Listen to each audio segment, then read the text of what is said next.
In this video, I'm going to be walking you through a recent web design project that I worked on for a client. And I'm going to be doing it a little bit differently this time. Usually when I make these videos, I speed run through the whole process, starting with the branding, then planning out the website, and then building out the website in Squarespace. But this time, I am going to be focusing on one part of that process, and that is going to be planning out the website strategy. I'm going to walk you through my thought process while I'm building out a website, figuring out what pages to include and what info to include on each of those pages. I'm going to try to make this video beginner friendly because I know a lot of you out there are probably trying to make your own website for your business. And so hopefully this video will help you as you try to think about what kind of content to put on your website. So I built this website in Squarespace, but before I even jump into Squarespace, I like to brainstorm and plan out the website structure. And I do that by drawing out wireframes. And wireframes are basically just like blueprints of a website, no visual details, no pictures, no fonts, no colors. It's all in grayscale, plain text. And it's just kind of to give you a rough idea of the composition of each of the sections. And then when you do the wireframes like this, you can kind of zoom out and see the whole layout and make sure it feels balanced. And this is also where I like to plan out the copy or the text that's going to be on the website. I'm using a program called Figma to design the wireframes. I've already made them, so I'm just going to be walking you through the process of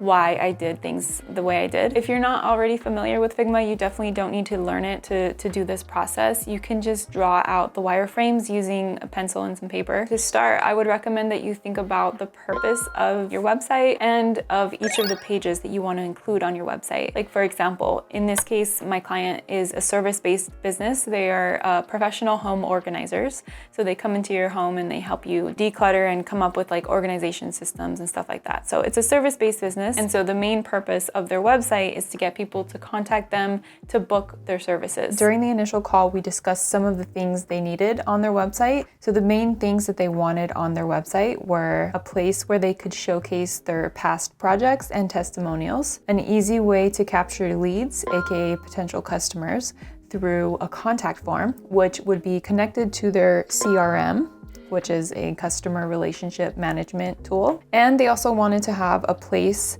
where they could show the different packages they offer and break down what's included in each. From that, I figured we could have a past projects / testimonials page, a contact page, and a services page in addition to the home page. And also I thought it would be good to have an about page where they could share a little more about themselves and how they got started in this business to build more of a connection with their audience. So after I figured out all the pages that we need on the website, I started to build out the wireframes. So again, you can just use a pencil and some paper for this and just draw out rectangles and kind of do it in a very messy way. It doesn't have to look nice at all at this point. So for the homepage, I have a general framework I usually like to follow. This top section of the homepage is called the hero section. This is the most important section of your whole website because it's what most people will see when they first come to your website. And within just a few seconds, they'll decide whether they want to stick around and keep scrolling through your website or if they're not interested and they're going to click away. So the purpose of this section is not only to draw in your customers with strong visuals, but also to clearly and briefly state what you do, who you do it for, and how it will make their life better. Underneath the hero section, I like to include another section that goes into a little more detail on what you offer. If you think about the customer's journey on your website, in an ideal scenario, the top section should capture their attention and make them interested to learn more. At this point, they might be wondering,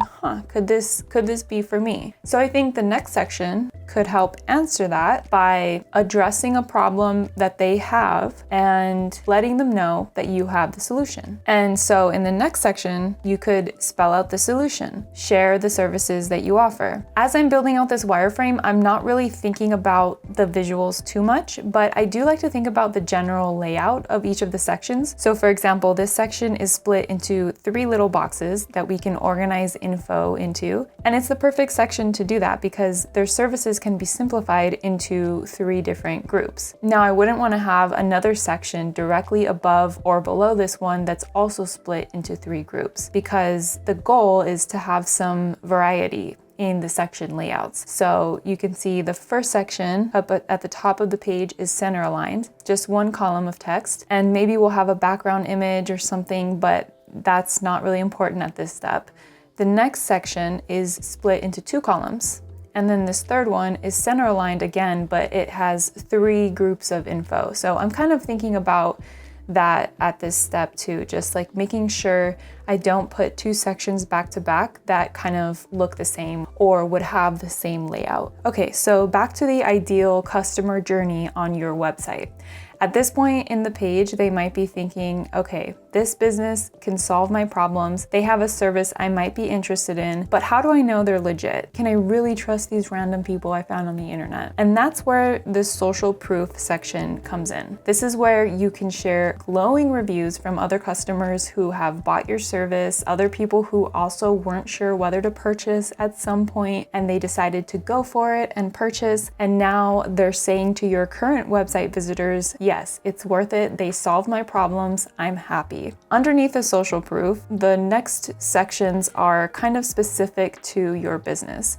So in this case, I decided to add some more social proof by showcasing a past project. So when a website visitor reads this, they might relate to your previous client. They might have the same problems that they had. And so when they read about how your client's life was transformed by working with you, they'll think, yes, I want my life to be transformed in that way too. In the next section, I wanted to outline what it would be like to work with them in just a simple step-by-step process, because when a potential customer knows what to expect, it sets their mind at ease a little bit. So we're getting near the end of the homepage now. And at this point, ideally the customer is convinced they want to work with you. So let's show them the packages. You'll notice I include the prices here. Some people will say not to show the prices on your website because the high price tag will scare customers away. But I personally hate it when I go to a website and I can't find the price of something. Like recently, I saw this little gym in my neighborhood that had like hot rooms that you could work out in, and I was intrigued. So I went to their website naturally to check how much it cost, and the pricing was nowhere to be found.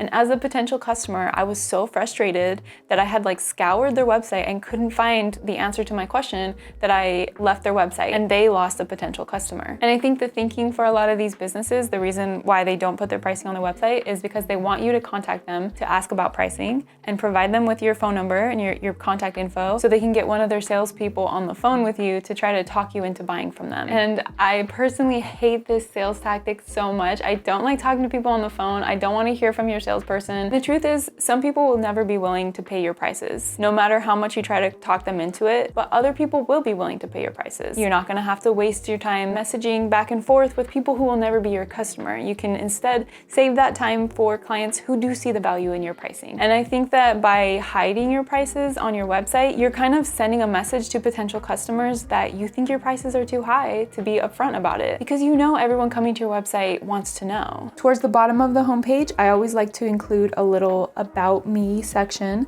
that shows your face, because it helps people connect with you on a more personal level. And I know a lot of people don't really want to include photos of themselves on their website, but I think it really does help to make your website feel more human and more trustworthy. And when people can see who they'll be working with, it makes the whole experience feel less transactional and more like they're hiring a real person who understands their needs. And then at the bottom of the page, we have this final call to action that you want your audience to take, which in this case is to hire them to work with us. Clicking on this button will lead to the contact page where they can fill out their information, and then from the business perspective, they got the lead captured in their CRM, in their customer relationship management tool. And then I also designed the footer here. They wanted to include a little Instagram feed on their website that would automatically update and pull from their Instagram. And I think the footer is a great place for that, as well as just some links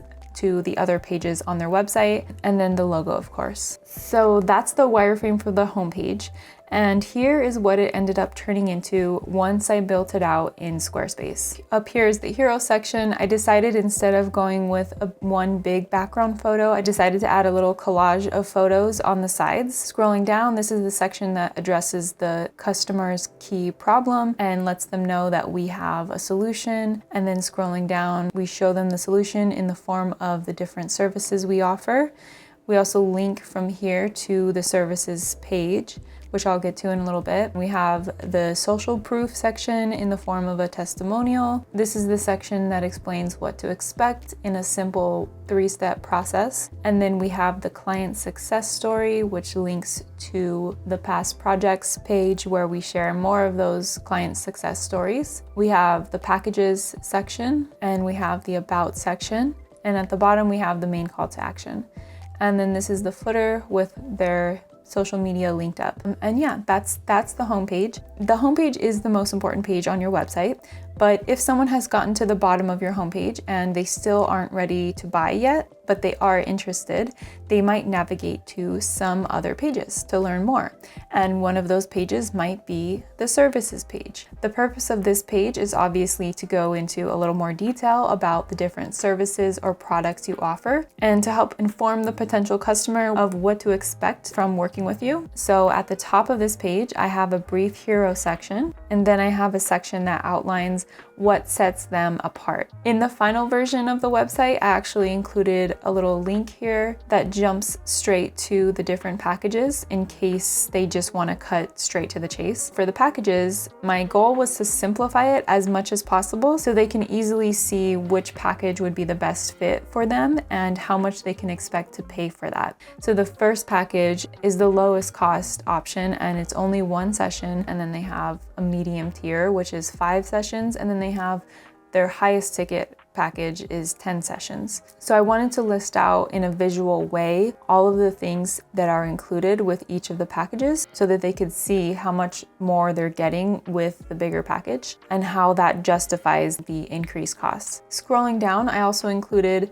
some more testimonials on this page, and I reiterated the process of working with them. And then I included an FAQ section to answer any questions they might have about the services. And then finally, we have the final call to action on this page as well. I repeat this main call to action that we want the customer to take at the bottom of pretty much every page on the website, just to make it as easy as possible for them to click it once they're convinced that they want to purchase. And so from that wireframe, this is the final version of the services page.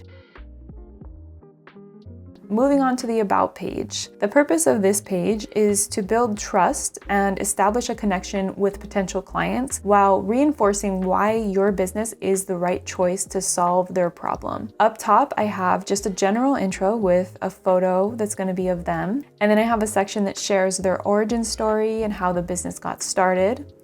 And then the rest of the About page is more about the business than about them personally. So I have a section with their mission and values. We have these 3 values: honesty, responsiveness, satisfaction, which are 3 things that would be really important to potential customers who are looking to hire professional organizers. They would want these 3 things from professional home organizers. This section kind of goes into their approach to organizing, and it has this headline: the right system can change how you feel about your space, which hints at this emotional transformation you can experience when you have the right system in place. And it also suggests that these are the experts who can create that system for you. So these sections on the About page are about them and their business, but also serve another purpose, which is to try to build trust and convince potential customers to take the next step. And this is what the About page ended up looking like once I built it out in Squarespace. So there are 2 other pages on the website that I didn't build wireframes for. And the first was the contact page, just because it's a very simple page. It just has the contact form and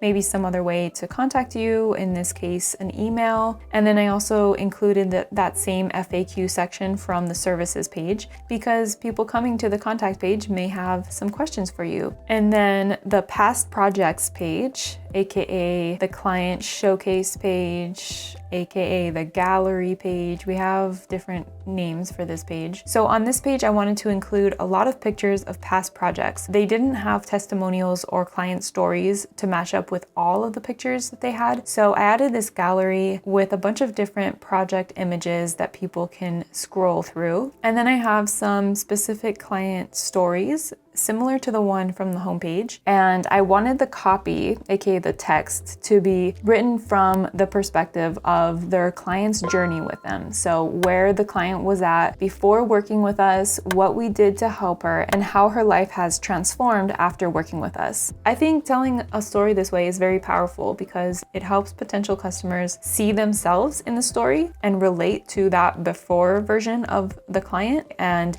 envision similar outcomes for themselves if they choose to work with you. Underneath this first story, I included a testimonial that goes along with it. And then the extra testimonials that didn't match up with any client stories that they gave me, I just added to this testimonial section here. They also wanted a place on their website to reuse some of their vertical videos from Instagram. So I added this section here with some of these videos, and it will autoplay the first video on mute to draw people in, because otherwise I feel like people would probably just scroll past the videos. And then after another client success story, I end the page with a final call to action section with a few more pictures of some past projects. So that's the whole website strategy. As you can see, I also worked on some brand patterns and graphics for this client. So if you're interested in seeing that process, let me know in the comments below so I can share some of that footage in a future video. Also, I wanted to mention that I'm gonna be launching a Squarespace template shop later on this year, which means I'm gonna be selling website templates that are kind of pre-built with all of this strategy packed into them at a much lower price tag than if you were to hire me to build you a custom website. And the templates will be fully customizable and will come with instructions and exclusive videos on how to set it up. So if that sounds interesting to you, I'm gonna put a link in the description below. You can click that to be notified via email when my shop launches. Also, if you're on that list, I'm probably gonna open up the shop a little bit early to you as like a beta user at a little bit of a discount, just to kind of help me work out the kinks in my system before the shop officially launches. So if you decide to be a part of that, thank you so much. I hope you found this video helpful. I know it was a little bit different than web design project videos that I've made in the past. Let me know in the comments if you like this kind of video where I dive deep into one part of my process, or if you would prefer to have like the whole web design process in one video. And if you don't know what I'm talking about, you can watch one of those videos right now.